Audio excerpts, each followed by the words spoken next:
నమస్కారం.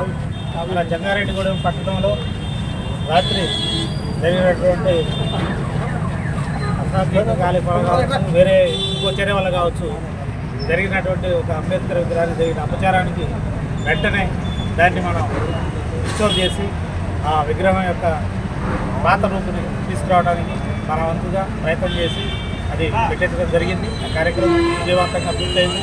అట్లాగే మళ్ళీ ఎప్పుడు కూడా ఇక్కడ అలాంటి సంఘటనలు పునరావృతం కాకుండా సీసీ కెమెరా కూడా ఇప్పుడే ఈ విగ్రహానికి సపోర్ట్ చేస్తూ చుట్టూగా సీసీ కెమెరా కూడా పెట్టడం అనేది ఇప్పుడే జరుగుతుంది. అలాగే ఈ విగ్రహం యొక్క వేలు విరగడానికి ఎవరైతే కారకులై ఉన్నారో వారి మీద చట్టపరంగా కేసు నమోదు చేసి వారి మీద ఎవరనేది ట్రేస్ చేసి వాళ్ళ మీద కఠినమైన చర్యలు తీసుకోవడం జరుగుతుంది. ఈ కార్యక్రమం అంతటికి కూడా సహకరించినటువంటి జంగారెడ్డిగూడెం పట్టణ మన సోదరులు ఆనందశేఖర్ గారు, మిగతా మిత్రులు వీళ్ళందరికీ కూడా పేరు పేరున నా ధన్యవాదాలు.